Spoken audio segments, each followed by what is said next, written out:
నా ఫేస్ చూసారా 1000 వర్డ్స్ బల్బులాగా వెలిగిపోతుంది కదా. ఎందుకు వెలగదండి, 100% వెలగాల్సిందే. ఎందుకంటే మనం వెళ్ళే ప్లేస్ అలాంటిదనమాట. యాక్చువల్గా నేను బిఫోర్ రెంట్కున్న దగ్గర 5 years ఉండి అక్కడ నుంచి నేను వెకేట్ అయ్యాను.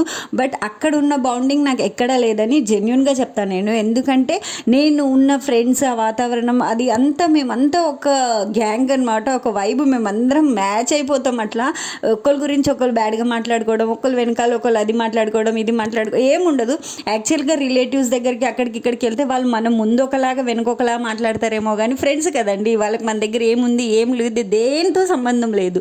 నువ్వు వచ్చావా చాలు, మనం ముచ్చట్లు పెట్టామా చాలు, అంతే చాలు. యాక్చువల్గా ఫ్రెండ్షిప్ అంటే అలా ఉండాలి. అండ్ వీళ్ళందరికీ నేను 5 years తర్వాత మీట్ అవుతున్నా.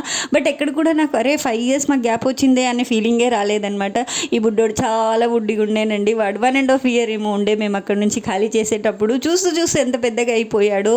అలాగే మా పిల్లలు కూడా చాలా చిన్నగా ఉండే అక్కడ ఉన్నప్పుడు. సడన్లీ వీళ్ళు ఇంత పెద్దగా అయ్యాక వాళ్ళు చూసి చాలా పెద్దగా అయిపోయారు అని అంటే చాలా మంచిగా అనిపించింది అనమాట. అందరం కూర్చొని ఇన్ని ఇయర్స్ వచ్చిన గ్యాప్లో జరిగిన ముచ్చట్లు అన్నీ మాట్లాడుకున్నాం చాలాసేపు. అండ్ చాలా మంచిగా అనిపించింది. మనకు చుట్టూ 100 మంది ఫ్రెండ్స్ ఉండవసరం లేదండి.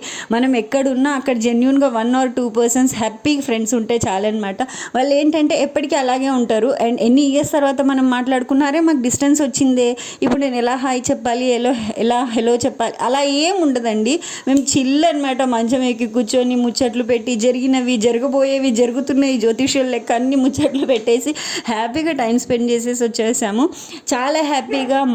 మనలాగా ఉండేది ఓన్లీ మన ఫ్రెండ్స్ దగ్గర మాత్రమేనండి. మిగతా వాళ్ళందరి దగ్గర కొంతమంది దగ్గర నటించాల్సి వస్తుంది, కొంతమంది దగ్గర అలా కాకుండా సేమ్ టు సేమ్ మన పుట్టింట్లో ఉన్నట్టు ఉండాలి అంటే మళ్ళీ ఫ్రెండ్స్ వాళ్ళతోనే అని చెప్పొచ్చు అనమాట. హ్యాపీగా మనం ఏం చేసినా మనకు జడ్జ్ చేయరు. దే ఆర్ ఆల్వేస్ సపోర్టర్స్ కదా, ఎలా ఉన్నా సరే. Tag your